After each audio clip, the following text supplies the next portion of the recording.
pasuavana pani futsuta manetitena lui kwerana dia manita izai manetitena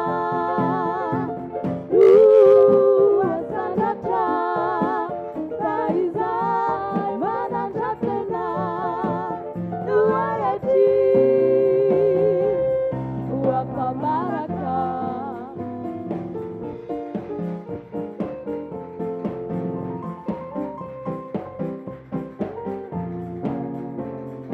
manetetena azamiabuna azamevitena utsara nunyapa mana maritena taswanarina mana marinyapa eti utiruna izai manetitena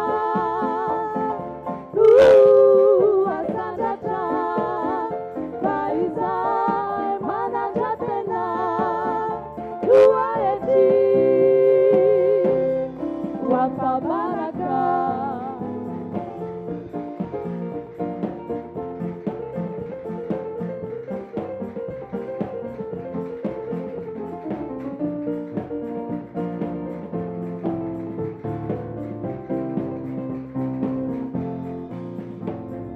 manetetena zainulalana itubuani pasuagana panifutsuta manetitena nuikwerana jiamanita izai manetitena asanata baizai mananjatena uaeti wapabaraka izai manetitena asanata baizai mananjatena uaeti wapabaraka. Haleluya.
Haleluya.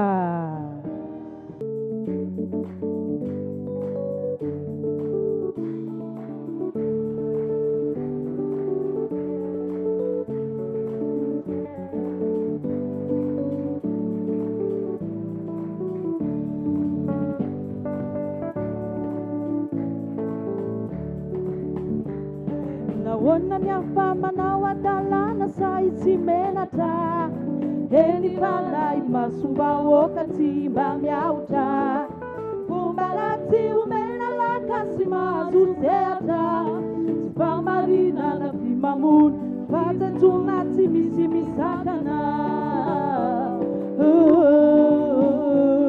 ny tena loza isika azy indraindray no manondrana manala baraka n'Andriamanitra sy ny fiangonana manome ohatraratsy manakana ny ava mahatonga azy tsaratsara izany ve no atao hoe mpivavaka mamenatra mitsoro miseho ho tanora ho vavolombelony Jesosy Tompo mieza aogausa tena mahery sy fitiavana no nomen'Andriamanitra ho antsika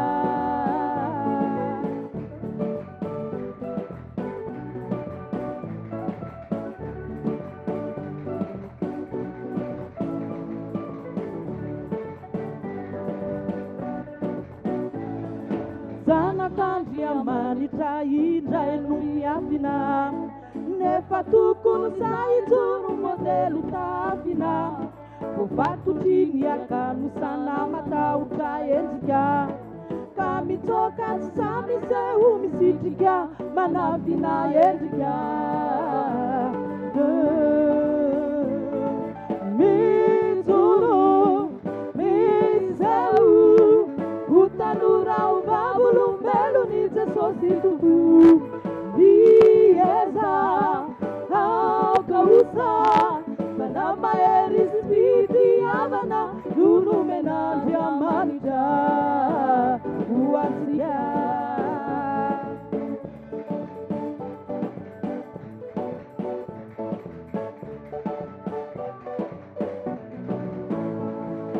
namonjena dia tsarovy fa toy ilay talenta tsy azo ampenina fampiasaina mba azona sakaiza itombonandro sy atanorana mandalo sy melina senenina ny tanora endry sy minjoro amirapiratra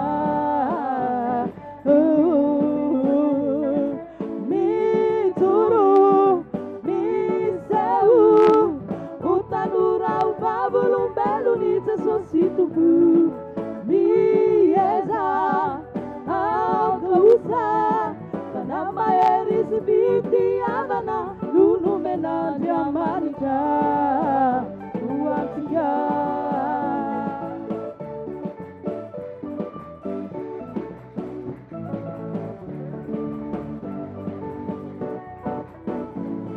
Yeloni tirambina sialemena meteza uti uvina siutevena ilauzini utamiafina sinidita uvavulumbeluni Jesosy sika dawi turu dawi fu dawendi siankatu dawazutu dawi asa valeni Jesopanza okizairi namaku idita sialemena sarubitini atanura nasi tenarena teza uti uvina tepena uvatusu uvotra wamini asa tsara masuani Tompo dawasutu dawi asa wani Jesopanzaka dawi turu dawi fu dawendi siakatu dawasutu dawi asa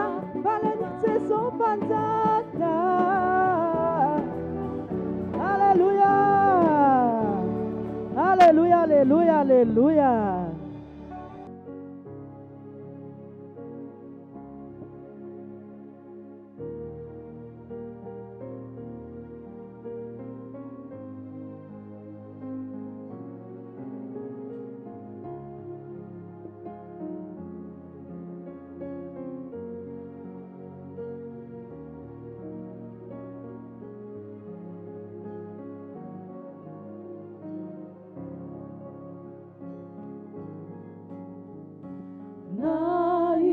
Fia lu fanani fanaikyo Hetu amini titwe Rana nambwadina Ejeni afali Kumi tumbuni finu aku Manidina Tuni buruna baka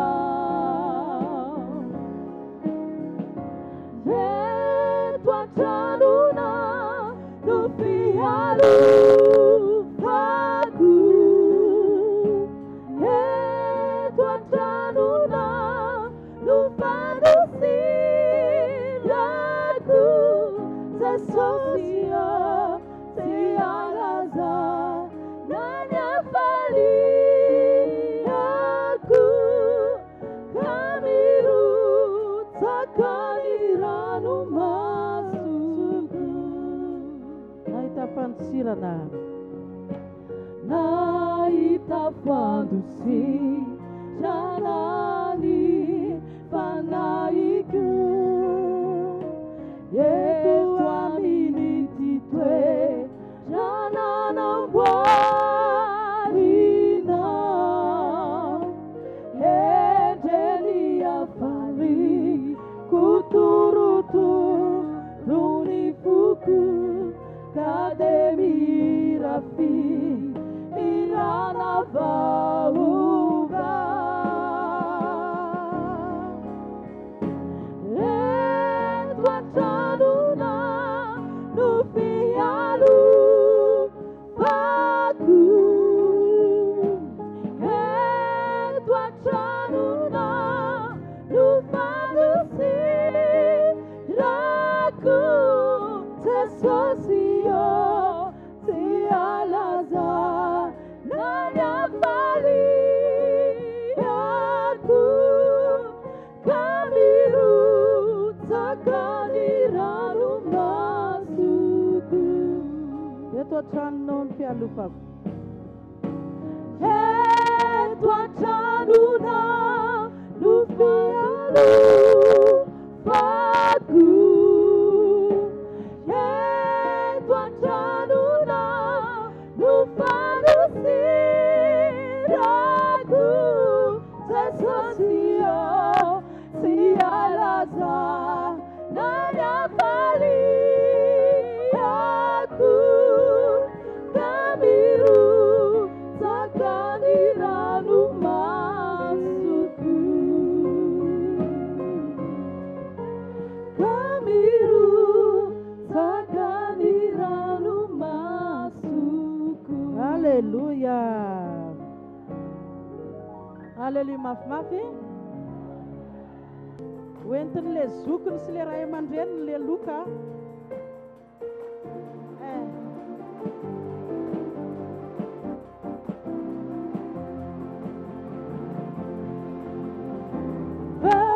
Kiratireko atizay Deka Ka lunantelya lina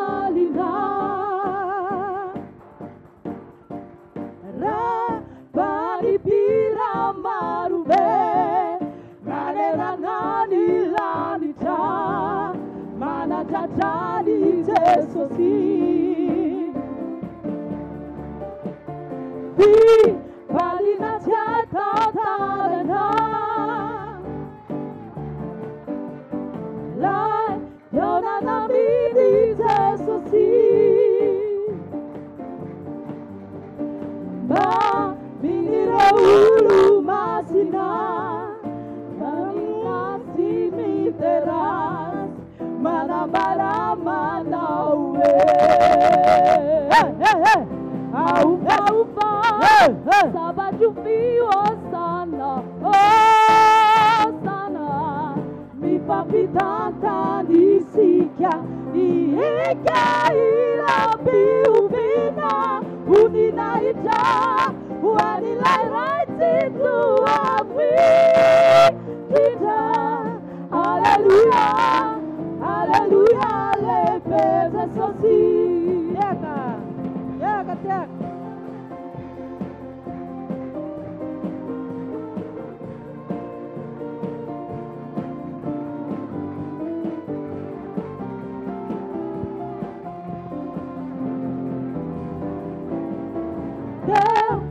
Amiseza vyanjanani Sa ganani tukuze sosi Ma nufa uvani tanani Rabu manati kiana Zemana drape manawe Dewa Amiseza vyanjanani Dewa Amiseza vyanjanani Sa ganani tukuze sosi Ma nufa uvani tanani Rabu manati kiana Semana napeva nawe Ufa ufa Nisabatu viwa sana Sana Ipa pitata nisikia Iika irapi umina Unina ita Wanilai raititu Akwitita Hallelujah Hallelujah Lebete sosi Aupa Nisabatu viwa sana Sana Ifa pitata nisikia Iika irapi umina Unina ita Wanila raititu Akwitita Hallelujah Hallelujah Lebete sosi Hallelujah Hallelujah Hallelujah Hallelujah Hallelujah Lebete sosi Hallelujah Hallelujah Taptanira videra No Nunan suyina Panutarate Siti medika Concentração tsara Tsungana Navana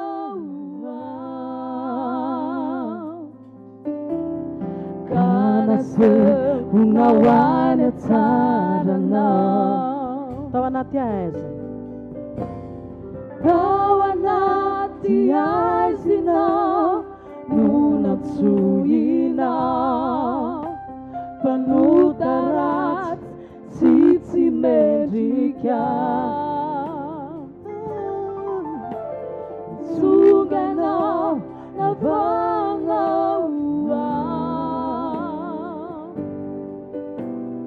Kanase Unawana tsarana Totsiga mabenir Sinanelila Lalakana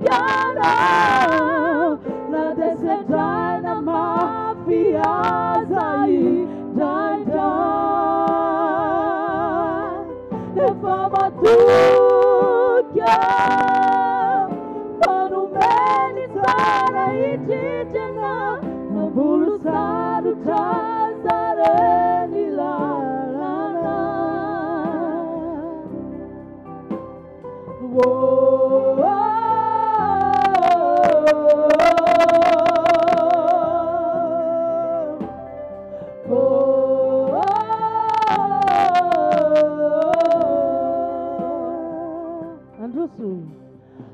Anduswatan tiemutau Tizeri rosakana Pamana nanau Panusi pananata Semarita Simane titena Dehananata Amla la parulame Anduswatan tiemta Anduswatan tiemutau Tizeri rosakana Pamana nanau Panusi pananata Semarita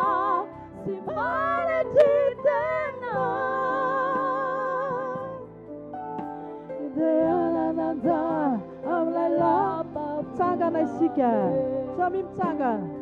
Hallelujah.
Sota pana masna mzere tana tono.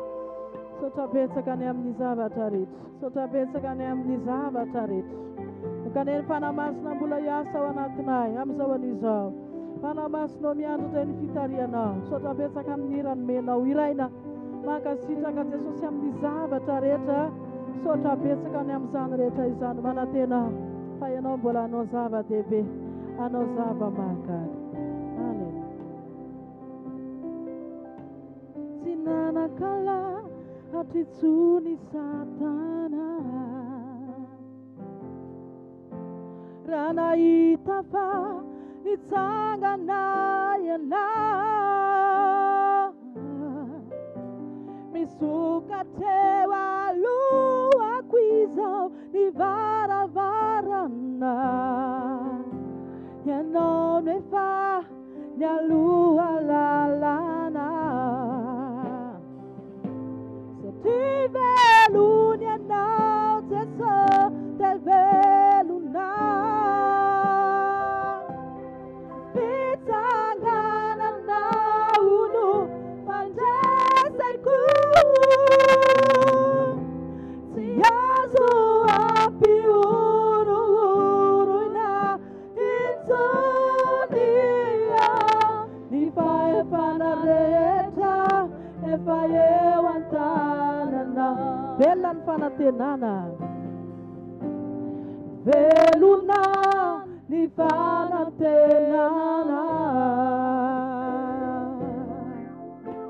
fahe faresina ni fasana na ulukada luyani ya sasa tauta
dia mahatonga ny olona tsy afaka mihira mafy intsony.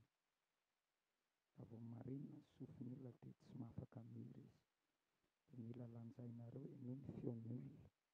Raha vao midina ny feon'ny olona izay dia mafy loatra izay ny nareo. Fa raha vao midina io dia miakatra ho azy. Marina ve izay sa tsy marina ny fiangonana? Hitanareo ana manokana izany raha vao mare nitsona tena tsy mahira. Fa raha vao raiko izany ny feoko tonga sady izany manga feo be, tonga dia asiako. Aleloia, aza dino izay. Anareo mpiteny izay. Fa rehefa mitory teny amin'izay ataovy mafy ny anahy. Lanjao izany ilay micro raha mihira ohatra misy mihetsy ambany etsy dia tsy atao mafy be koa ny an'ireo, ary eo ihany manam-peo. Ny fanahy masina dia iriana fialonana. Azonareo izany? Ty fanompoana ny tompo ty izany mampialina ity. Ka raha vao atao izany, raha vao ny andreo izany indrindra leto ireo, leto izany mba eo ihany.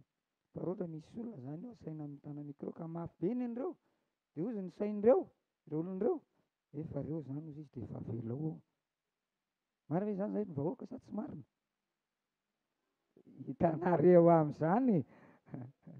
Dia anjaranareo izany mandanjalanja izay, azonareo izay ao ary. Avelantsika ihany iny fandroso amin'ny tenin'Andriamanitra tsika. Raha sitrapon'Andriamanitra mivavaka tsika fitaovana tena raitra manara-penitra tsy ho ela intsony. Aleloia. Finoana izany ao tezako ny tenin'Andriamanitra izay nitoriako ohatra amin'ny maraina, ny fahagagana sy ny tenin'Andriamanitra. Tamin'ny maraina tsika dia nijery ny finoana sy ny tenin'Andriamanitra. Tamin'ny maraina aho dia nanosika anareo avy ao aoriana.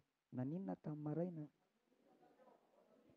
Nanosika anareo avy ao aoriana aho mba handroso amin'ny fankatoavana ny tenin'Andriamanitra. Dia hitako hoe somary maro ny tena sarotra, betsaka ny tsy tonga ao amin'ny fahatakarana.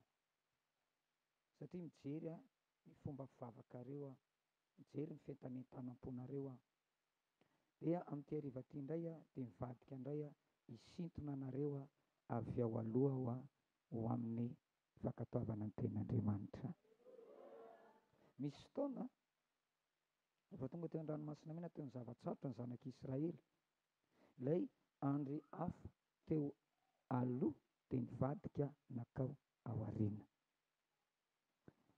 Amin'ity maraina ity dia Jehovah dia miteny izao loha lalanareo ary vody lalanareo.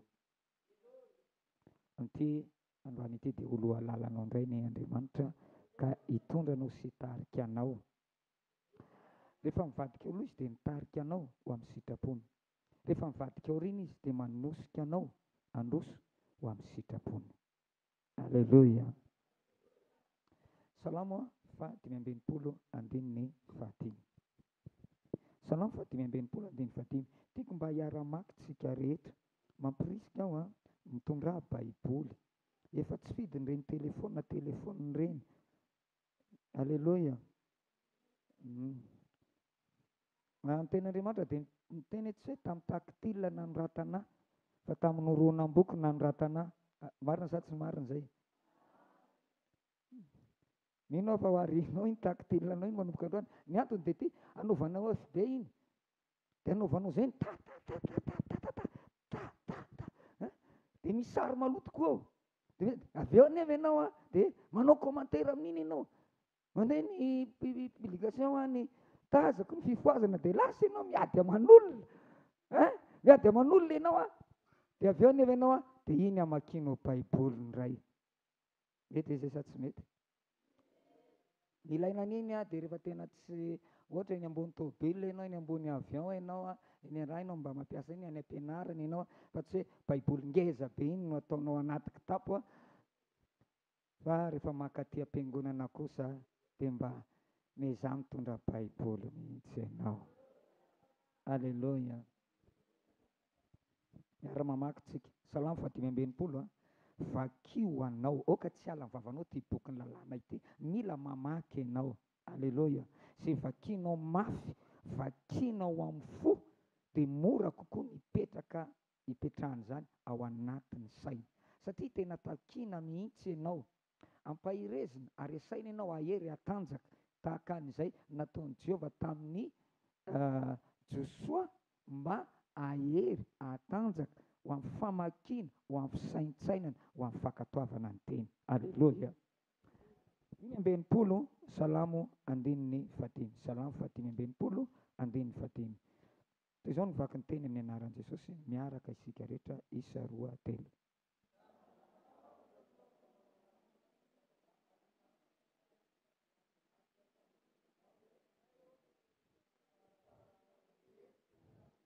Averina miaraka tsara tsika rehetra isa 2 3. Zava-matahotra no ataonao famarinana ho valin'ny vavakay. Ry Andriamanitra ny famonjenanay io, ry tokony farany tany rehetra sy ny ranomasina eny lavitreny. Terao ny tompo amin'izany. Zava-matahotra no ataon'Andriamanitra amin'ny fahamarinana. Andriamanitra dia mitsara marina. Andriamanitra dia mandeha amin'ny fahamarinana. Misy fahamarinana izay tsy azon'Andriamanitra lavina rehefa maly vavaka anao izy, rehefa anao zava-magaga eo amin'ny fiainanao izy. Mila mahafantatra an'izay ianao. Ao amin'ny Jeremia 7:30 andininy 7. Jeremia 7:30 andininy 7. Jeremia 7:30 andininy 7. Isa 2 3. Antsoia teo valiko ianao ka ampisehoko zavatra lehibe sy sarim-pantary izay tsy fantatrao. Terao ny tompo amin'izany. Rehefa mamaly vavaka anao Andriamanitra, rehefa mamaly vavaka anao Andriamanitra, dia mampiseho anao zavatra lehibe, zavatra lehibe, zavatra lehibe. Lehibe Andriamanitra, tsy manao zavatra kely izany izy. Tsy voninahitr'Andriamanitra ny anao zavatra kely ho anao. Noho izany, rehefa mivavaka ianao miantso azy, dia zavatra lehibe no ataovy antony antsoinao azy. Fa akory avy ianao, ohatra zany zao, antsoinao avy zany Josoa. Avy izy teo. Izy. Ndaiza ilay zanako teo. Mety miantso zany. Miantso aho izy. Rehefa miantso. Dia dada. Dia miantso dada. Taitra inona laza tonga eo. Jerena zavatra kely. Kely ohatriny. Ino izy ianao? Tsy hitanao hoe dady iny kadradraka iny. Aza lera angaty.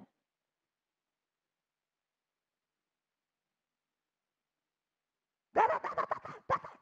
Taitra ianao, fa ino? Nisy parasy teo.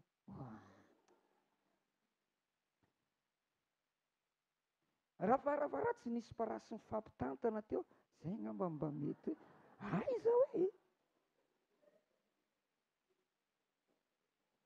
Ka ianao miantso. Tonga eto anao hiantso an' Jesosy. Alleluia. Tonga eto anao hiantso an' Jesosy. Mila mamaky lanitra mihitsy. Ny feonao. Tamiko inona ny zavatra antsoinao azy? Zavatra kely. Voansery a Jesosy. Za tsona raha voansery ianao dia atoroko anao minana sakamalaho dia izay. Na menaka mahagaga. Na inona. Fa Andriamanitra matoatsonao dia te handrianao izy. Misy zava-magaga, misy zavatra lehibe tianao azo, misy zavatra lehibe tianao azo, misy zavatra sarom-pantarina tianao azo, ary asehony anao zany. Ma izy ianao manaja an'Andriamanitra. Fa tsy zao zavatra olanao rehetra zao, ampitondrainao azy, sasalambanao, fafatranonao, inonao, ampanaovinao azy daholo. Ny zava-magaga tsy vitanao, izay no ampanaovy an'Andriamanitra. Alleluia.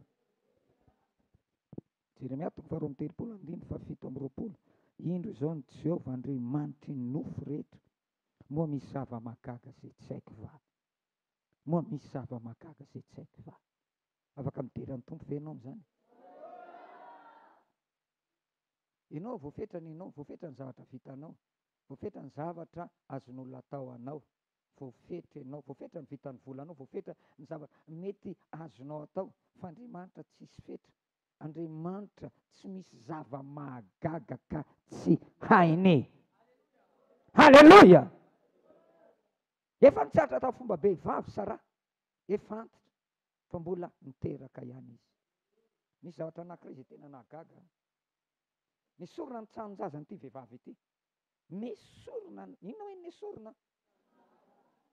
Ina tsara? Sao dia vavony iray, ny tranonjaza. Fa nazo faminaniana izy. Ary niteny ty mpanompon'Andriamanitra fa hiteraka ianao. Dia nino izy? Nefa izy minoa mahalala tsara, tsisy tranonjazany ahy. Ary fisaotran'Andriamanitra ilay pastera koa tsy nalala zany nefa tsisy tranonjaza. Fa raha mety moa fa niala ny tranonjazany io. Za koa tsy tia lala ny olanao. Amen. Za tsy tia lala ny problemanao na niadinareo mivady, ny fantatra fotsiny anana tokantrano sambatra ianareo. Anana tokantrano sambatra ianareo. Na niesitra ny tranonjaza na niteny dokotera ianao tsy hiteraka intsony. Zao ihany, tsy misy zava-mahagaga zay tsy hain'Andriamanitra. Tikanao ino an'izany? Ahoana moa ny fomba ahafahanao mino? Fa raha ho avy Jesosy hofainy ny raim-pimaso ianao dia hiakatra velona. Raim-pimaso. Ahoana moa fomba hinonao an'izany? Raha tsy zao ianao dia miaina ao anatin'ny fahagagana. Zany tena fahagagana zany. Jesosy Kristy izay vavanao dia mpanao fahagagana. Andriamanitra mahery ary antsoina hoe mahagaga. Zany hoe ny halelojanao? Dia azo fahagagana ve ianao e? Raha nampifamadihana mihitsy ka ohatra ianao tsy toriteny teto zany mpino. Fa tena orakoraka haleloja mandra-patapitry ny fivoriana. Tena tompo tsara izy. Valo ny vavaka nataontsika indraindray ny fahagagana ataon'Andriamanitra.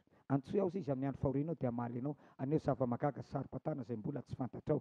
Zava-matahotra amaly vavaka anao ny tompo ary angitakitaka ohatran'izao ianao. Halleluja! Mila salvenao! Mila salvenao! Varaontsana mihitsy ianao. Tanteraka amiko anie zany. Afaka miteny an'izany ve ianao ny anaran'i Jesosy? Ianao dia mila manao fanekem-pinoana zany teny zany raha inonao marina aminao dia midira fanekem-pinoana. Midira fanekem-pinoana dia manaova fanekem-pinoana ianao. Dia manatoro anao tao tamin'ny maraina zany. Dia mianaran'izany. Dia ho azonao. Halleluja. Koa ny fahagagana dia indraindray valo ny vavaka ataontsika.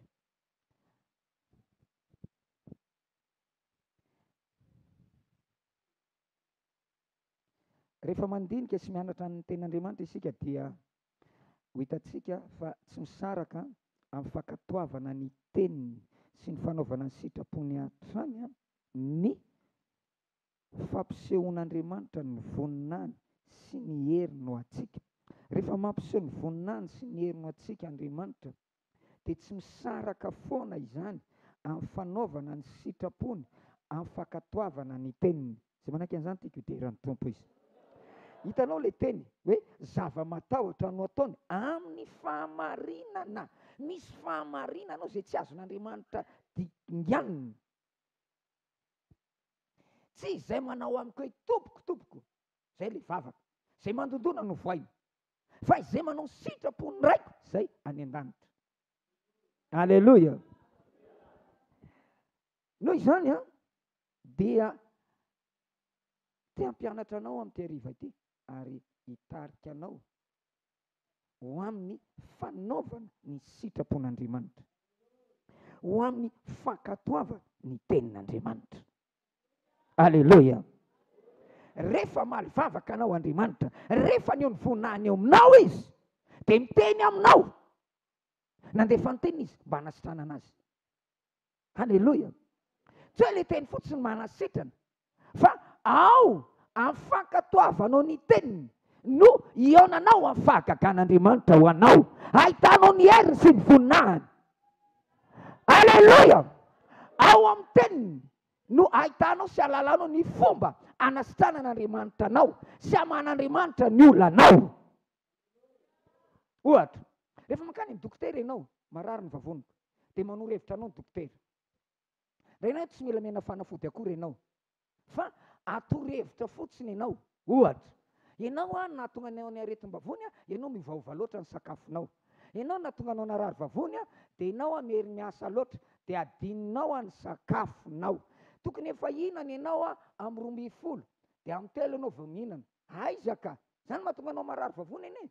Dia makany amin'ny dokotera ianao dia manoro-hevitra anao izy, miteny aminao izy hoe ajao ny sakafonao, mila mihinana ara-potoana ary tsy hovavaina. Satria raha tamin'ny 12 foana ianao mihinana, dia ny tsara, ianao ny variana, manina tsara ho teo, ianao ny variana miasa, fa rehefa mipaika ny amin'ny 12, taitra ny vavon'ny fananao, inona tsara ny taitra? Taitra le vavony, dia manomboka mietsika izy, satria efa zarinao an'izany. Dia rehefa mietsika io, inona ny tsakony eo? Ny tsako tena. Dia diliriny eo, dia io mihina tenao ny vavonao, dia mamaivay amin'izay. Ohatsa mamaivay, ohatsa mamaivay, miakatra angamba ny tension. Inona koa ny tension miakatra eo? Novavainao ny fotoana to, dia manoro-hevitra anao ny dokotera. Noho izany, ao amin'ny fanoroki-hevitra, ao amin'ny tenin'Andriamanitra, ao amin'ny tenin' Jesosy ny aminao, no andraisanao ny fahagagana ho anao. Aleluia. Ilay marary ny paralysisy, Matteo 7:21. Rehefa hitan'i Jesosy ny finoan'ireo, dia hoy izy taminy, mitsangana betany fandrianao, dia modehany an-tranonao. Aleluia. Dia nitsangana izy, dia mibetany ny fandriany, dia nody izy. Olona malemy, olona tsy metsika, olona tsisy hery. Mihaino ve nareo e? Iandrina ny olona tsika, tsy mety mitsangana ianao satria mijery ny tongotrao ianao. Tsy mety mandeha ianao satria mijery ny fahalemenao ianao. Mijery ny situationao amin'ny ory itenenany tompo io. Tena diso ianao. Mila makatoa ianao. Pasteur, ohatrany impossible. Impossible anao ninny. C'est impossible zany. Amen. Amen. Nolanao. Ianao tena mianatra loatra ianao. Sérisé loatra ianao. 1 + 1 = 2. Vrai ou faux? Edy mo tsy mamaly eo reto. Vrai ou faux zany, areto tena inkany tsy mahatonga ny zany avy dia tsy hay. 1 + 1 = 2. Fa ao Baiboly tsy zany mihitsy. Possible zany sa tsy possible? Possible. Fa ny an'Andriamanitra dia zao 3 = 4. Raha lahatiny mianao manko mba mahay, mba possible ve zany? 3 = 4. Tsy possible, matematika zany. Elo kely telo natsofoka tao anaty hitan'ny mpanjaka Nebokadnesara. Telo. Fa zavatra hita avy eo 4. Ino tsara? Rehefa tena ara-tsaina loatra ianao indraindray, dia mahatonga anao ametra-panontaniana be fanadihadiana ary matahotra. Fa ny Baiboly dia miteny, amin'ny fony inoana fa tsy amin'ny saina. Haleluia. Rehefa lahatra ny sainao, dia ahoana fomba nesena lahatra? Saintsaino andro manala ny tenin'Andriamanitra. Ny tenin'Andriamanitra. Aleluia. Koa hoy Jesosy, rehefa nasitrana azy, hitany ny finoany, raha ino dia hitanao ny voninahitran'Andriamanitra. Tonga eo amin'ny fotoana anasitranana amin'izay. Tonga eo amin'ny fotoana ny fahagagana amin'izay. Dia hoy ny tompo, anomboka andefa an'ilay fahagagana izy. Dia hoy, tsangana. Momba fantatrao, rehefa nomboka ho tonga eo aminao ny fahagagana, manomboka mandefa baiko Andriamanitra, manomboka miteny aminao Andriamanitra. Zay nina mahatsara ny mihaino tenin'Andriamanitra. Andriamanitra. Aleluia ve zany. Tena azonao tsara ve ny zavatra tiako lazaina? Tsy mihaona amin'ny fahagagana ianao raha tsy mihaona amin'ny sitrapon'Andriamanitra. Tsy mihaona amin'ny fahagagana ianao raha tsy maka tony ten'Andriamanitra. Andray ny fahagagana ao anao ianao ao anatin'ny fanaovanao ny sitrapon'Andriamanitra, ao anatin'ny fankatoavanao ny teny zay te hihaona amin'ny fahagagana. Aka izy akatony ten'Andriamanitra fotsiny. Haleluia. Ohatra midina zany haleluia zany. Zay mahazo tsara tiako hideran'ny tompo izy. Aka ohatra anankiray tsika, le boka folo Luka 7:12, 4:12. Luka 7:12, 4:12. Dia hoy Jesosy tamin'izy folo boka, mandehany seho any am-pisorona. Ahoana tsara hoy Jesosy? Nanome baiko azy ny tompo. Manontany aminareo aho, olona tahaka ny ahoana mandeha miseho any am-pisorona? Rehefa mamaky ny boky ny lalàntsika, ao anatin'ny lalàna dia ny boka afaka mandeha makany am-pisorona. Dia rehefa boka hitany hoe madio, fa manina ny irana makany am-pisorona ny boka? Irana makany am-pisorona ny boka satria ny mpisorona manao diagnostika farany, ny mpisorona manao scanna farany, ny mpisorona manao radio farany, ny mpisorona manao testa farany, ny mpisorona mandinika anao tany atao-balady dia manao analizy anao eo hoe tena sitrany io aretiny io. Ka fahadalana raha ohatra tena mbola le boka be manao an'izao iny ianao, boka be mbola mamofona be iny, andeha iseho any am-pisorona. Raha mpisorona enti-po zany, rangaty aninona ty? Fa ny ranaka any am-pisorona. Ny olona efa mahatsapa ny fiovana, ny olona efa nahatsapa manomboka madio makany am-pisorona mba hiverenana ny nivon'ny fiarahamonina. Fa rehefa niny reto boka ireto, raha mety ianao dia mahay manadio anay, mety aho iny tompo. Dia hoy izy, ndana miseho any am-pisorona. Naniraka azy, ndana miseho any am-pisorona. Dia nandeha izy ireo, nanina izy ireo? Raha misy boky eto, ohatra, izy ny vonina andeha hiseho any am-pisorona. Maro tsy masaha. Tena mino mety anisan'izany ianao, mety anisan'izany za tsy hanamary teny. Mba tonga mba efa hitako hoe volomba hitahita kosa mba efa manomboka mihatsara. Fa voalazan'ny ten'Andriamanitra, fa rehefa nandeha izy ireo dia sitrana na dio teny am-pandehanana. Mafimafy le aleluia. Ohatra mba manaiky an'izany ve ianao?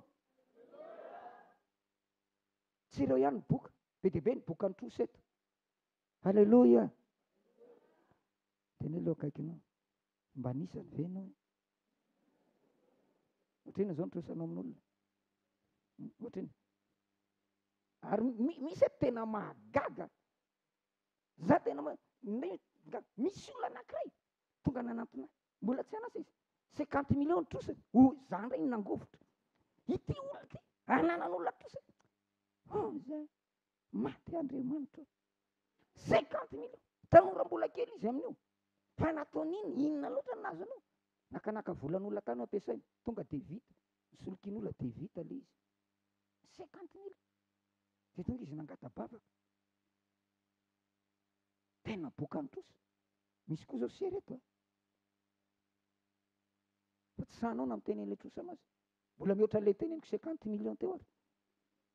Fa nataonao inona daholo zany? Nataonao fa tsy nety ny afera pastera.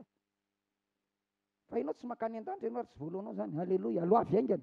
Aloavy aingana. Za mialokaloka makaty. Aloavy ny trosan'olona. Mila mandoa an'izany ianao. Dia ahoana ny fomba andoavana an'izany? Mila manaiky aloha, boka Jesosy, boka ny trosa tompo. Dia miteny ianao tompo amin'ity arivo ity. Mety aho, afaka anadio an'izany. Hainy tompo mamafa an'izany. Hainy tompo mamafa an'izany. Ho avy aminao ny fanadiovana. Ndao tsika jerena namana boka. Namana boka dia nitenenany amin'ny mpanjaka faharoa 5:10. Niteny taminy Elisa, mandehana mandro impito any Jordana. Nandro impito izy, na dia niady hevitra sy ny rintona azy tamin'ny voalohany. Dia resy lahatra ihany izy tamin'ny farany, ka nankato mba handraisany ny fahagaganao azy. Manapa-hevitra ianao amin'izao farany izao, averiky indray. Manapa-hevitra ianao amin'izao farany izao. Tsy mbola tara ianao, na dia amin'ity andro any ity aza.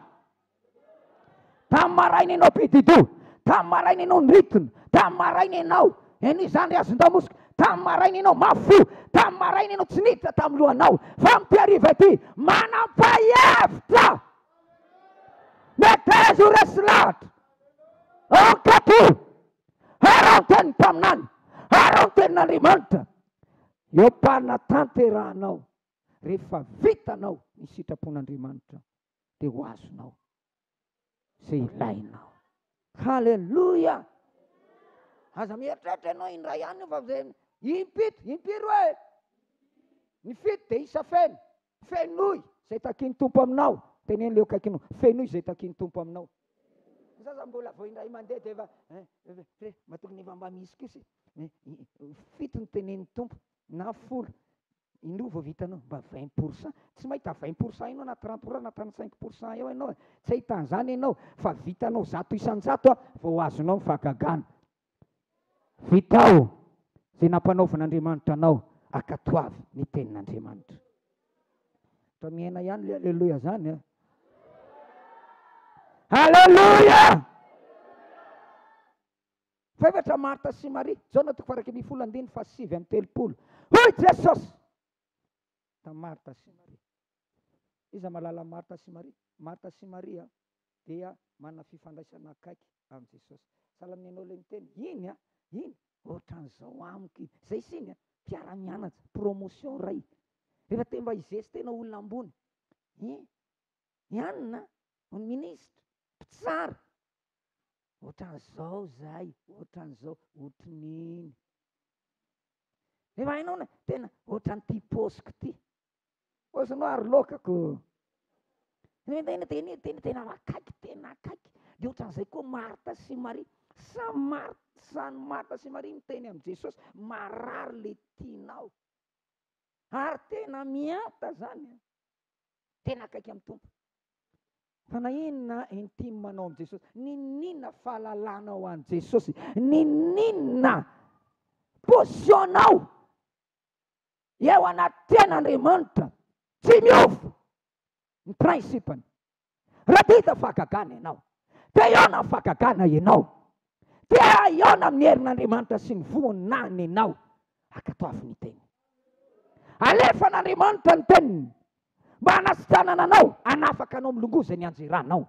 Aina ho azy rehetra mahazo azy zany, le mahazo azy tafiditra ao anatiny, akatoaviny. Halleluja.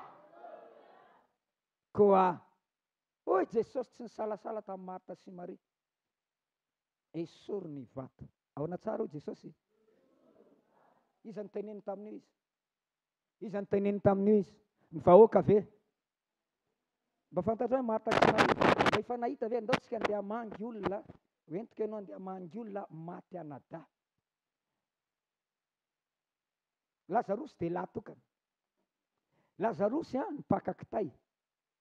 Inona ny asan'ny Lazarosy? Io ny mpatsaka rano. Izy roa vavy dia manano tena. Dia eritrereto amin'izany Lazarosy ny manao ny asa mafy rehetra, fa maty Lazarosy. Tena mavesatra amin'izy ireo zany. Dia ohatran'izao tareny sera hitako zao. Ohatra mahita Marta tonga eto, ohatra mahita Maria. Dia reto ohatra ny pozinao io, dia ianao lefa manao an'izao io ny rano esory ny vato. Mba fantanao moa varavaram-pasana, mba ino kely ny varavaram-pasana, efa nisy nahita an'ilay fasana aty ameriny ireny ve? Dia jereo le vato be iny, sasany moa betony atao, dia iny olona firy no mibata an'iny, olona matanjaka. Fa eto Jesosy tsy niteny olona matanjaka. Marta sy Maria, Marta sy Maria. Alleluia, alleluia. Satria ianao niatso an'i Jesosy, satria ianao niatso an'i Jesosy, ianao le mila fahagagana, ianao le mila fitsanganana maty, dia ianao tena Jesosy esory ny vato. Alleluia. Zay makato ny tenin'Andriamanitra no manaisitra ny vato. Alleluia. No e vato faneso fakatoavana ny tenin'Andriamanitra. Ao ambadiky ny vato ny fahagagana ho anao, ao ambadiky ny vato Lazarosy hitsangana mato anao, ao ambadiky ny vato ilay voninahitr'Andriamanitra miandry anao. Alleluia. Koa dia niteny tamin'ny Marta sy Maria, esory ny vato. Dia namaly Marta. Iza namaly? Aty sy raha Marta be fahamaliana. Raha teraka somatsara ianao raha sitrapon'Andriamanitra dia aza atao Marta ny anaran'ilay zaza.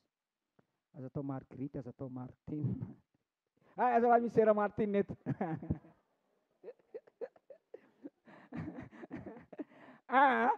Lefa lasa aloha ny vavy aloha ny lasa fa le ato aoriana ny resako eto lehilahy. Dia raha lehilahy dia aza atao Martin mihitsy. Fa ino kely aloha io? Marta namaly. Ny olona raha vao be fanahiana, be fahamaliana. Ny olona be fanahiana, be fahamaliana. Ny olona be fanahiana, manina tsara teo. Raha vao be fanahiana ianao dia be fahamaliana. Ary ny olona be fanahiana mahasahy mamaly. Dia ina no tenina? Nisy orivata dia namaly Marta. Hoe Tompo, efa efarana ne. Rehefa tojo alohan'ny sitrapon'Andriamanitra ianao dia mahita tenenina foana. Marina ve zany sa tsy marina? Marina sa tsy marina? Ohatra zao tenenina tonga monty sivriny dia mahita valy ianao. Zao antanero ino kely maninona izany tsy namonty sivrina tamin'ny zoma ampatsorana samy manangatana zay tsy tonga tamin'ny zoma rehetra. Jesosy io. Rahalahy risaraka tsy teo ianao. Dia antany zao. Fa nina tsy tonga? Io dia mahita valiana indray. Io dia mahita valy. Io dia mahita valy nareo. Matetika tsika rehefa tojo eo ny tena sitrapon'Andriamanitra, tsy vitatsika dia mahita valy tsika, mahita fialan-tsiny. Fa ino kely aho? Hoy Marta, efa efarana ne. Hoy Jesosy, tsy voalazako va fa raha ina ianao dia ho hitanao ny voninahitr'Andriamanitra. Marina ve zany? Ny tia Jesosy ho lazainy, tsy misy fomba hafa ahitanareo ny voninahitr'Andriamanitra afa-tsy ny fankatoavana izay lazaiko aminareo ihany hoe esory ny vato. Halleloja. Ino kely tia? Rehefa nyteny indray mandeha taminao Jesosy izay tokony ataonao mba handraisanao ny fahagagana sy ny fanasitranana ho anao dia tsy soloina hovainy zavatra hafa intsony izany. Azonao ve zany tiako lazaina zany? Mba tena azonao ve? Sao dia mietritra ianao hoe moa zany hoe tena tsy vitanay ty.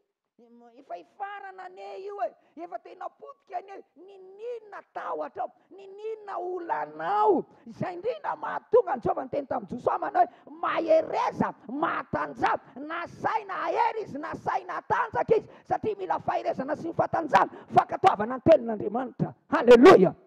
Halleluja. Fa raha mahery mazoto ho amin'ny fankatoavana ianao, za teny aminao, hitsangana Lazarosy anatanao. Izy zavatra hitsangana eo amin'ny fiainanao. Izay maty rehetra eo amin'ny fiainanao dia hitsangana izany. Dia hitsangana izany. Halleluja. Mirodana izay ny filohan'ny Satana dia ho atsangany Jesosy Kristy satria izy mifananganana ny maty sy fiainana. Fa ity aoriana ny fankatoavanao rehefa vitanao ny sitrapon'Andriamanitra. Halleluja. Tsy hovaina io a. Mavesatra loatra. Sao dia misy zavatra hafa. Sao dia tsotsofina aloha.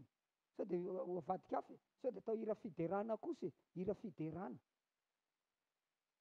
Sao dia soloana alimbavaka e. Tsisy alimbavaka intsony eto. Be dia be ny fetsy a. Rehefa sain'Andriamanitra manamaso tena izy. Asain'Andriamanitra miala amin'ny fahotana izy. Asaina mankatony ten'Andriamanitra izy. Manaisitra ny zavatra tsy mety eo amin'ny fiainany. Dia mody rehefa tsy vitany dia mody sarotsaromany alimbavaka. Hanao alimbavaka. Hira fiderana manaka-danitra. Tsy miova ny ten'Andriamanitra. Manamasina ny tenanareo. Fa rapitsana ny fahagagana aminareo Jehovah. Izay manamasina ny tenany, manadio ny tenany ho afaka amin'ireny, ho fanaka amin'ny ambonahitra. Tsy miova izany. Tsy miova izany. Halleluja. Ndao tsika hijery zavatra anankiray. Hoy ateo fankatoavana ny teny. Ao fankatoavana ny ten'Andriamanitra, ao fanaovana ny sitrapon'Andriamanitra dia maniraka anao izy. Ny famitahanao, ny iraka nampanaovina anao dia fanehoana fa manao ny sitrapon'Andriamanitra ianao. Zay mavita niry ohatra. Nitenin Jesosy dia nanao fanoharana. Nisy lamatoa nitenenin Jesosy amin'ny fanoharana. Hoy ny rainy mandeha any an-tanimboaloboko. Dia izy za tsy handeha. Dia rehefa tsy nandeha izy dia lasa nivadika tany amin'ny faralahy. Ndalo makany an-tanimboaloboko. Dia izy andeha ka tsy nandeha izy. Fa avy eo nanena ilay lamatoa dia lasa nandeha. Dia hoy Jesosy iza no sitrapony rainy ilay lamatoa. Ny fandehananao, ny fahavitanao, ny iraka nampanaovinanao dia fanaovanao ny sitrapon'Andriamanitra. Noho izany, ny fangagana andrasanao eo miantsara venao. Atsakano tany iza miandry fangagana. Iza mino fanao fangagana eo amin'ny fiainan'ny tompo. Nareo reny tanana mitsangana ireny dia tiako milaza aminao fa tokony ho vitanao ny sitrapon'Andriamanitra. Misy sitrapon'Andriamanitra tokony ho tanterahanao. Dia ny famitana ny iraka nampanaovinanao. Herina tsara. Rehefa ahita zava-magaga nenao, hoapahita ny tompo zava-magaga nenao, tena ho hita ny masonao ane zany, ho azonao tsapahitanana ane zany, ho tonga eo amin'ny fiainanao ane zany. Andriamanitra anao an'izany. Mianantsika teto zavatra dimy manosika an'Andriamanitra hiasa ny fiainanao, tsy ny famasinanao, tsy ny finoanao. Ohatra anankiray, ity lehilahy resahana jamby eto ty Adranikibonireny, niteny ny olona hoe iza nanota.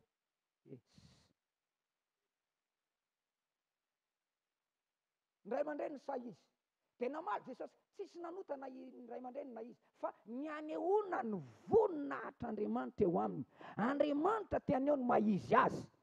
Haleluya! Amindra fo aminareo i Jehova tamin'ny Israely no ny anarako.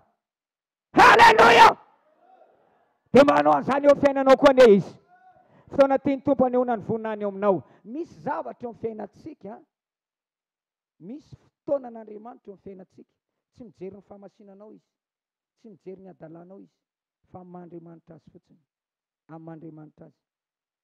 Ianao tsy mila mangataka mpisaona masoandro Andriamanitra latsaony ny orana. Mila tsy miteny an'izany ianao. Fa Andriamanitra fotsiny malala. Teaneo fotsiny izy. Zany Andriamanitra, zany tsy to. Ary tena mahafaly an'Andriamanitra ny aneo an'izany eo amin'ny fiainanao. Satria ny Baiboly dia miteny iseho amin'izay tsy manontany ahy aho. Manina tsara hoy teo.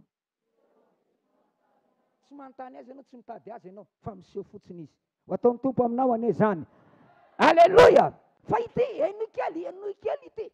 Rehefa tonga eo fotoana ampahiratina an'ity jamba ity. Manomboka eo, ahitany zavatra mbola tsy hitany hatramin'izay izy. Sahala amin'ny hitako le jamba. Sahala amin'ny hitako le jamba. Tamin'ny fotoana voalohany nahitany. Ka ity re zany masoandro zany. Masoandro. Zay vao hitany. Ka ohatra zao zany, pibasy zany. Ka ohatra zao zany, aponga be an-danitra zany. Neveriko ingeza be, aponga be an-danitra. Ka kely kay. Ka ohatra zao zany ravim-bomanga zany. Sahala amin'ny hitako. Ka ohatra zao zany vitsika zany. Ohatra mifampitantana. Fa sahala amin'ny lasa dala kely ray minitra teo mihitsy izy, niratra amin'ny masony. Izany koa nino anjoanao. Zany nino anjoanao atsoatsy. Haleluya! Isy zavatra mbola tsy hitanao mihitsy. Hitanao. Haleluya! Ka alohany ianao fa ny tompo anao amin'izany dia maniraka anao izy. Maninona hoe? Maninona hoe? Dia lazainy tamin'ilay jamba. Hiata marainy. Tena nanao fanahiniana Jesosy. Nametaka feta teo masony. Satria raha tsy nasiana feta io, tsy nandeha io. Ary raha nandeha ary io, izanao, iny tsara, raha nandeha tonga dia naka rano, misy rano eo. Fa tena asiany feta minora dia ozy izy mandehana any Siloam. Siloam égale nirahana. Ao amin'ny iraka mpanaovin'ny tompo anao, ny onanao amin'ny fahagagana. Ao amin'ny iraka mpanaovin'ny tompo anao, ka tanteraka ao, ny ahitanao zava-magaga sarom-pantarina. Zay mbola tsy fantatrao. Zay minao an'izany tiako anao amen'izy. zao natoko fasivy andiny fa fito misy an'izany tonga tany mihitsy izy fa tsy teny am-pandehanana akory le boky ny rano mandeha de teny am-pandehanana fa ity tena tonga tany Siloama mihitsy. De rehefa tonga tany Siloama de nanasa mihitsy Siloama onona zay ndrala Daoda rehefa tany izy ireo mba mangetaeta mba ho tonga am'ty 2025 teny mba ho tanteran'ny tompony faniriko efa ela mihitsy a ray fotsiny manao amenina tsy mba tianreto mba hisandratra amin'ny pasterany aleloha zany de alohany aleloia de zao no lazainy rahalahy Daoda sera Daoda Siloama ozy izy de misy 430 angamba ny isan'ny zanatohatra de le midiny eo izy a de tena tsy mba ohatran'izao rahalahy Michel ingénieur tsy mba ohatran'le norme ataontsika hoe 20 sfirmo 20 ohatran'izany manko ohatran'izao mba norme zany fa le io a tonga de avy aty zany tonga de aty saika lasa ohatra zay tonga de midina be ianao jambo ianao zavatra tonga de midina be tonga de mitsotsoro fa tena Jesosy enjana raha hitsapa toetra atsika any Siloama Betesda misy rano Jordana misy rano fa any Siloama any amin'ilay nirahany olona te hijery anao ny tompo mavita iraka ve ianao ao amin'iraka ampanaovinao de misy fizato eto fa raha vitanao zany hiratra amin'ny masonao ahita zava-magaga amin'ny masonao asoamena mabe am'zany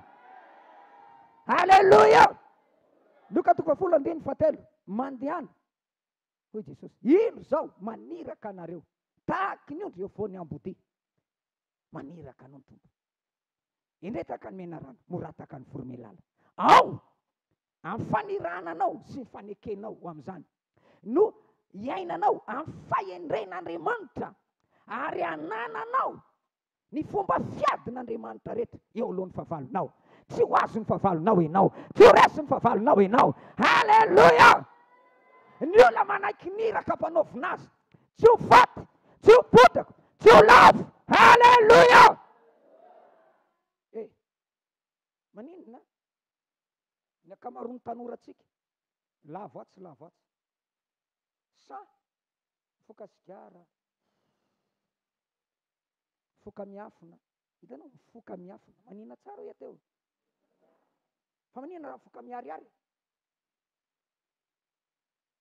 inona mahatonga an'izany satria tsy mahasahy mitoroteny miariary tsy mijoro vavolombelona ianao rehefa mandeha mijoro vavolombelona ianao ohatra za ianao any toeram-piasanao mbola tanora kely aho tany amin'ny lycée technique nanana namana be dehibe anankiray amin'izany a Irène anankiray amin'izany a Bernadette mialatsindra misy Bernadette eto manky visy be zay mialatsiny amin'ny fomba teny zay Bernadette zay manahirana miaraka amin'izay ao am-pianarana ary nenazy a le olona sarosany kenatra ohatranay ireny tena dalainy a tena tsy avy miaina ianao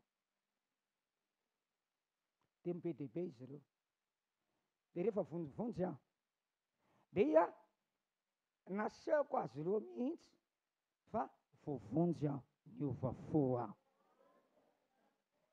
de nanomboka nazo anarana paster de ny fiezanao mijoro sy mampafantatra anao hoe zanak'Andriamanitra ianao no mahatonga fiarovanao anao lycée teknika rehetra tao Toliara de mahalala mpino iny mpivavaka iny Jesosy mamonjy iny niova fo iny de hoana moa zany malala dolo ny mpiara-mianatra de tia mbola avy mbola mandeha misorotoka mbola mandeha mifoka mbola andeha miaraka amin'zareo de mafampitaona indraindray de mandeha makany amin'ny boaty de hoana moa fomba andehanako amin'izany anaovako an'izany efa tsy mahalala de mandeha mitoroteny ata amin'izany eny akilifaly eny amin'ireny le eny an-dalana eny de mandeha mitoroteny miaraka amin'ny rahalahy za rery amin'io ny kely indrindra eny voatetinay Toliara bazary be bazary kely skama apaskibo de fantatry ny olona rehetra de voaro aho ny fomba hiarovana anao raha te azo ny fandresena fiarovana anao ianao mandehana, maniraka anareo aho, maniraka anareo aho, maniraka anareo aho. Ao amin'ny fanirana anao, rehefa maniraka anao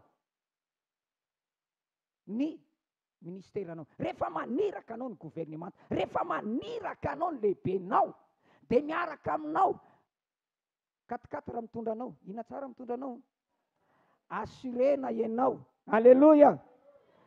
Frais d'hôtel amenanao fa tsy hoe irany ianao dia any ianao dia midemerdany ianao. Raha tianao voakarakara ianao, assurenao ny ara-pitaovana rehetra mandehana mamitahiraka. Indro maniraka anareo, mba handeha sy amo, mba handeha sy tia mokatra amin'izay ve ny fiainanao? Tianao hita vokatra ve ianao? Zao mandehana, oka iraka. Ny olona mahatsapa ny tenany fa iraka Andriamanitra izy, mahita ny fahakakan'Andriamanitra. Alleluia. Ao amin'io iraka io no ahitanao zavatra goavana. Ao amin'ny famitahanao iraka io no ampiasain'Andriamanitra anao amin'ny fomba miavaka. Alleluia. Luka 2:7-8. Indro izaho maniraka ny irako elohanao, anamboatra lalana eo anoloanao. Gaga be aho mandeha tery amin'ny lalam-baovao, dia manamboatra ny gouvernemanta, manamboatra an'ilay lalana migodana be, tonga dia mivoaka any Tamatave. Fa mahita le fanamboaranao tena mitapombava amina miliarana zany. Zay miasa manototra rano, io le rano sitabo miototo fa misy sisiny. Mba fantatra hoe camion anankiray 10 mètres kibo, ohatrina vidin'izany tany zany, nefa amina nalina, amina miliara fanamboarana lalana 4 kilometatra, tsy 200 firy. Fa nena atreto makany an-danitra amina miliara kilometatra. Amboarinao maniraka olona ilo lalana, anamboatra lalana. Ianao ny anamboatra lalana ho an'izao tontolo izao, ianao ny anamboatra lalana ao Madagasikara, ianao ny anamboatra lalana atongavany ao amin'Andriamanitra. Halleluia. Tonga teto Macron tamin'ny vina moa raha matadidinareo tamin'ny firy iny, tena hita hoe atoko mpanohitra reto. Ho antsika tamin'ny natongavany manao ahoana? Voadio daholo ny lalana rehetra. Dia misy ny teny hoe tongava foana dia madio foana. Rehefa tonga ny olona ohatran'ireny dia adiovina ny lalana, tsy andalovana iny. Dia mba niona taminy mba tery sendra nandeha teny tsara sotra teny dia tamin'ilay izy nandalo mihitsy dia mba nijery iny zany. Fa Jesosy te handalo eto amin'ny firenenao indray. Jesosy te handalo, te ho tonga, te hitsidika, nisy atokantrano. Be dia be ny trano tiany tompo hotsidiana. Halleluia. Mino azaly venao, manana tetikasa goavana eo amin'ny faritra misy anao, fokotany misy anao. Jesosy irany ianao, amboaro lalana. Raha nandany amina miliara vetivety eo fitondram-panjakana malagasy nanamboarana ny lalana. Tsy olana mitompo 4 miliara ny tadiavinao, manontany leo akaikinao. Ka zany tsy hoe firy fa teneno e, firy. Tena hita tsy hanamboatra lalana mihitsy, fa raha amboatra lalana tonga dia niteny mihitsy ianao. Amena hoe zany sa tsy amena? Tsy vitanao mila fitaovanao, mila bildozer ianao, mila tôbile ianao. Amena sa tsy amena? Halleluia. Raha vita somatsara zao trano zao, fanamboaran-dalana daholo anie zao hoe 10 miliara zao io, ray zay, sorateo zay 10 miliara. Avy eo, saingy tsy taterina ny olona, mila bisy 10, tenenao bisy 10. Ny bisy anankiray 4 miliara, tsy le bisy le efa mitongilana le epsilon reny a. Hitako reny bisy efa midona tsetroka be reny. Fa le nouveau modèle le électrique le hybride reny. Alléluia. Tsisy manao amen mihitsy. Mpamosavy zay tsy manao alléluia. Alléluia. Be ny olona ho aveto. Alléluia. Fitoriteny miaraka amin'ny afetsena avoleny tamin'ny tompo no ampiasaintsika eto. Inona tsara hoe azafady? Zay. Aleloia. Inona ny Jesosy? Rehefa avy mitory-tena izy dia tsy avelany mody. Ozy izy, hey! Avy amiany le mpiteny tonga dia miravana. Ia, tsy miravo reo. Fanireo, meo haniny reo. Tonga dia hamburger, panini, pizza. Iny tsara. Ina moa misy ane efa nihina pizza ve nareo? Zao aveto ohatra nividy pizza tampoka. Dia misy pizza ina ty au poisson. Fa tena ny tompo nahita ny voalohany mofo dia asiana trondro ao anatiny. Aleloia. Dia ty samy mihinana daholo zay laninao. Ianao malany firy ianao? I dia ho tsy miteny. Dia ohatrohatra izay koa no ataontsika. Amena sa tsy amena? Mahita fitoriteny be dehibe efa mijery ny ampitan-dranomasina dia mianatra an'izany. Tsy hoe mitoriteny fotsiny, misy teny ao amin'ny baiboly. Raha misy mahantra dia teneninao hoe mandehana mivokisa, nefa tsy menao azy izay ilainy. Misy zavatra azonao mena satria natao fantsom-pitahiana ianao. Aleloia. Jesosy miteny ampiasaony mamoana tsy marina azona. Noho izany dia mila mianatra an'izany tsika, mila manao an'izany tsika.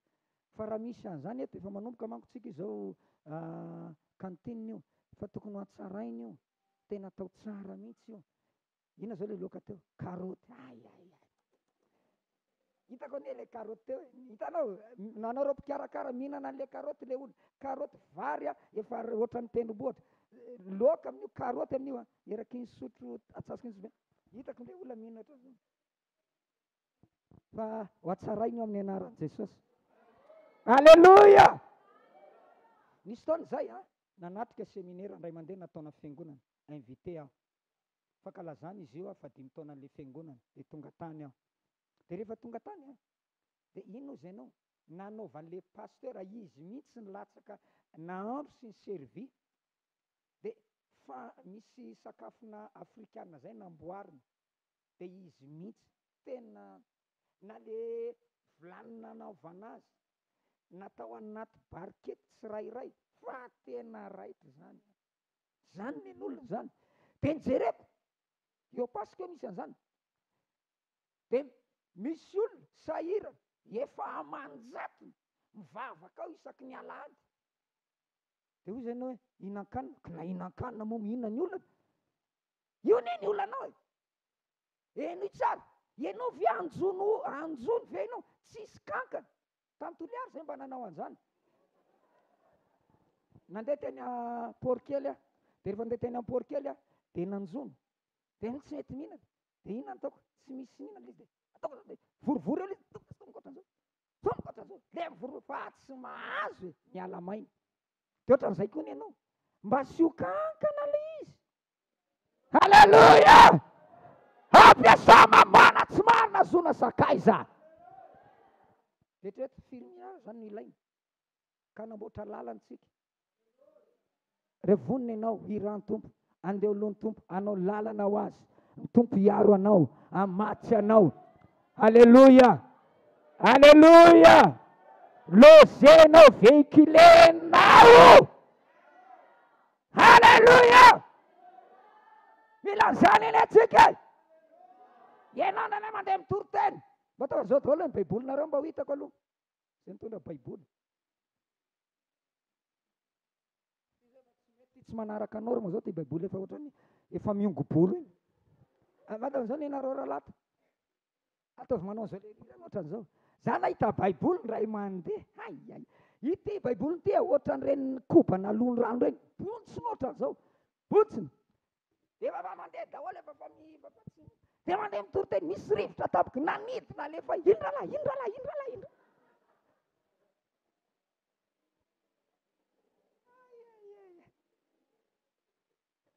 Amizay le frera mafana fozany. Ale baiboly miboritana. Maninona hoe? Tsisy tono, tsisy antony. Fotsiny iny. Dia teny ny akanjony. Fa mialy ty tsisy ninina. Boritana be le baiboly aminy. Iaho mitory-tena io. Dia am'izany bontsina ohatran'le ny koba nalon-drano reny. Velona Jesosy, malady Jesosy, tsy mahantra Jesosy. Nefa baibolina ohatran'iny. Dia inona ny anaovany amin'io? Tsy manao kapa, pieni amin'io. Le voditongony amin'ilay tsy manao, efa matevina be. Tsy mipetaka oatra zao tsony, manao an'izao.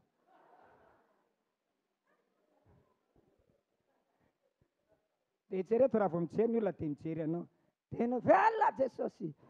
Ten'Andriamanitra, ianao ne fahazavany zao tontolo zao hoe mitsangana miazava tonga ny fahazavanao aminao ny mpisany voninahitra.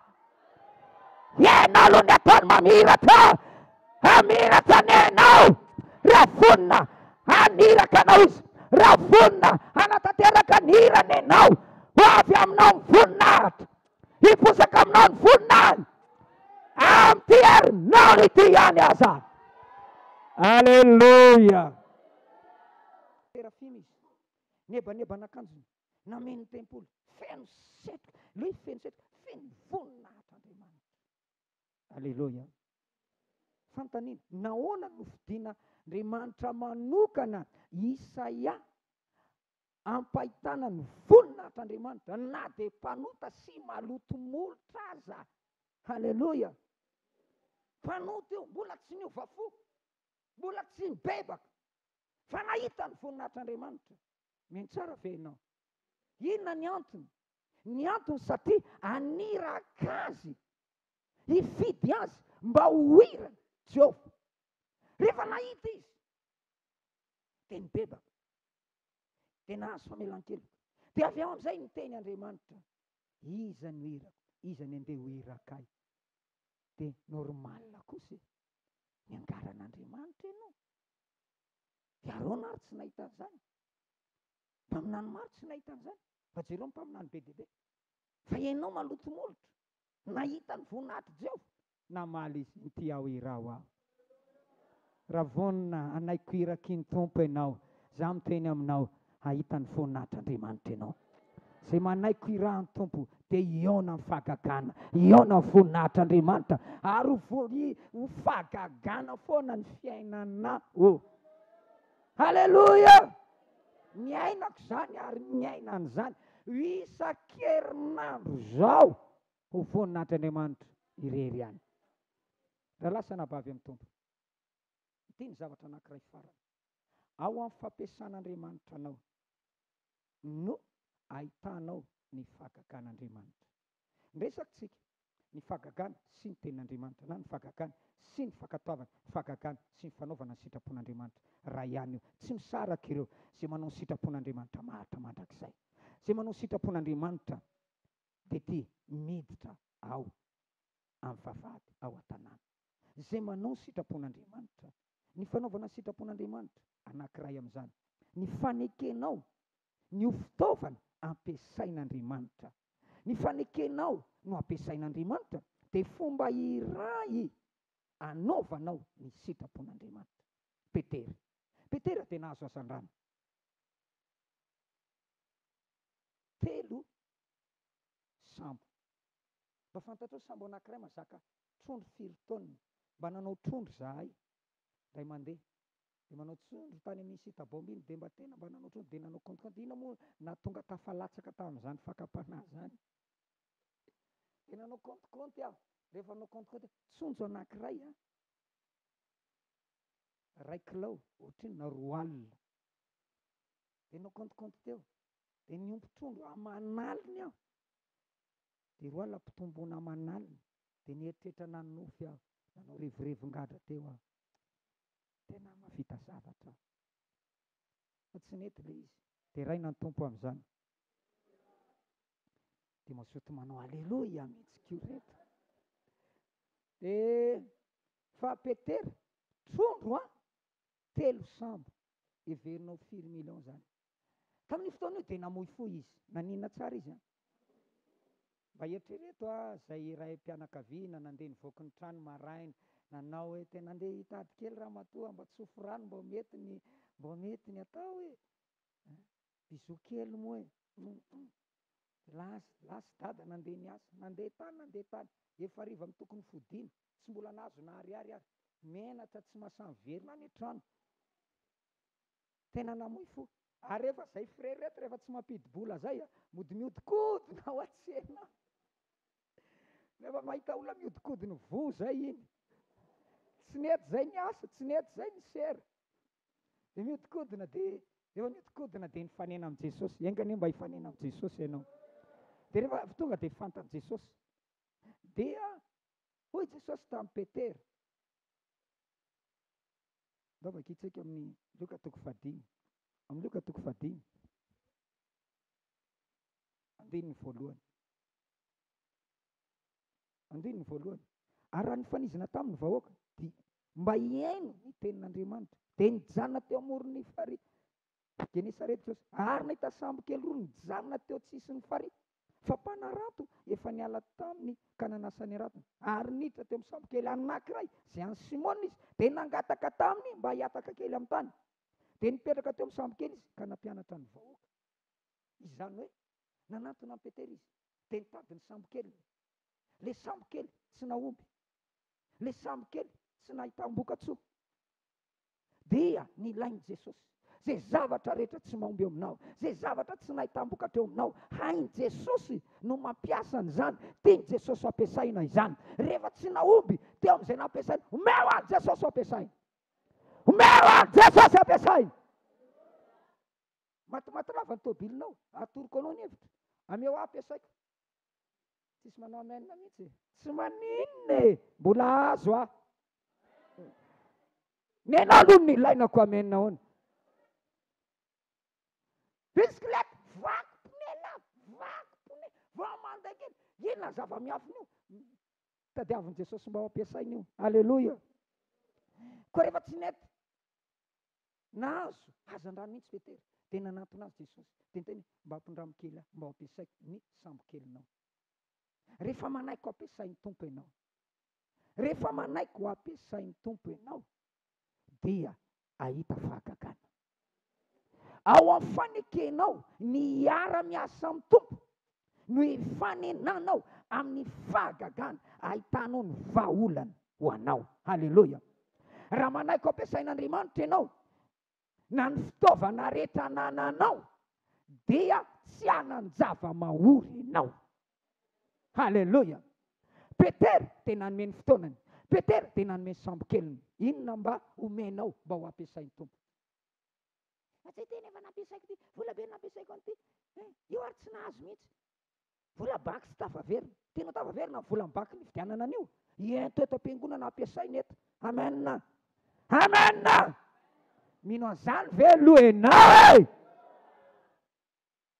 De rehefa vita ny toroteny, tena mba fantatra tsara moa fa noho ny amin'ny sambo kely de afaka ny toroteny tamin'ny vahoaka, afaka nanao grande evangelisation, afaka nanao, satria be dia be ny vahoaka, tsy mbola nisy megafona tamin'izany, tsy mbola nisy subwoofer tamin'izany, tsy mbola nisy haut-parleur, tsisy micro, fa ny fomba atao de ty, lasa nitodika ny amborivotra Jesosy, de ny vahoaka ery amoron-dranomasina, de mitady Jesosy, de tsofin'ilay rivotra avy any amin'ny ranomasina makany amin'ny vahoaka. De ahoana ny fomba anatanterahana an'izany? Tsy maintsy mila lakana aloha, fa tsy mety eto morona de eto ny vahoaka, fa tsy maintsy miataka, miala ohatra any amin'ny 100 metatra, de mila sambo kely zany. Mba fantarao, mila sambo kely Jesosy, mila ny sambo kelinao izy, mila ny sambo kelinao izy. Fa tsy akory zafa maika hody, vatiko any efa miandry any, fantatsy azo ah. Fa nanaiky izy, nanome ny fotoanany. De rehefa vita ny toroteny, de nitodika nakany amin'ny Petera. Ao aorianany fampiasan'ny tompo anao, de hitodika any aminao indray ny tompo. Ataovy ny tompo, de ho ataon'ny tompo ny anao. Izy mivonambanao ny tompo. Fa raha manao ny anazy ianao, izy ny anao ny anao. Haleluia. Arandriamanitra miditra tsetra amin'ny olanao io ah, hitapom-bava ianao. Zava-magaga loatany, zava-matahotra mihitsy.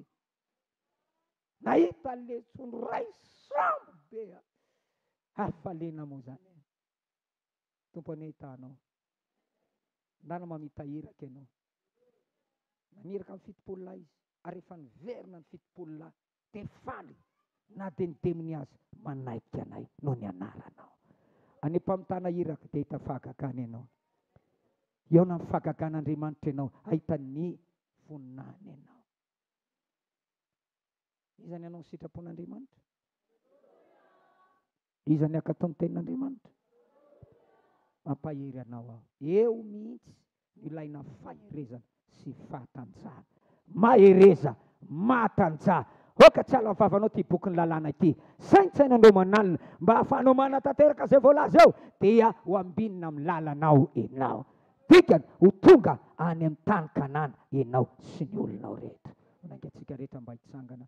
Tiako Tompo anao izay mahafaly anao, dia feo ho tonga fanakao, omembo ny nahitra amiratra. Ho anao toy ny volamena. Ndao veritsika indray. Tiako Tompo ny anao izay mahafaly anao, tiako Tompo. Miomana ho amin'ny kapanaoviny Tompo anao.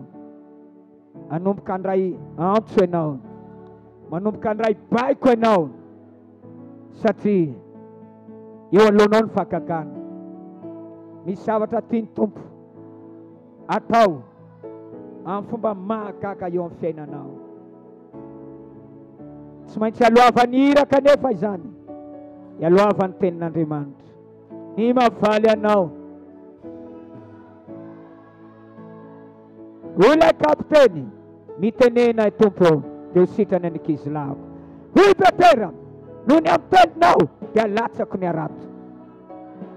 Aoriana ny fankatoavana ny teny, ny fahagagana ho anao. Mila manapa-kevitra ianao androany, akatoanao a Jesosy.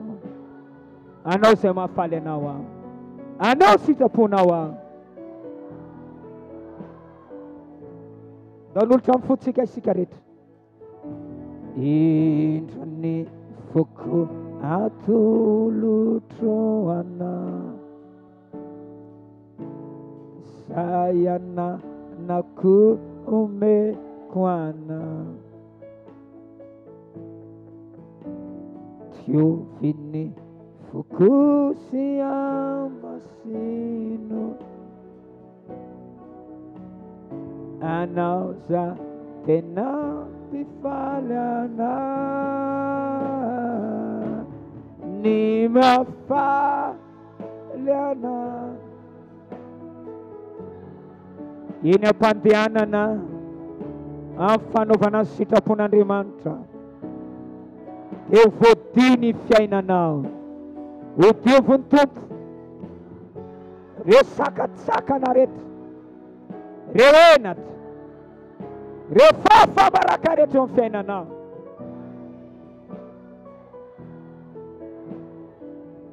Ndao tsika naiky eo anatreny Tompo samy mivavaka, anaova fanekena eo anatreny Tompo.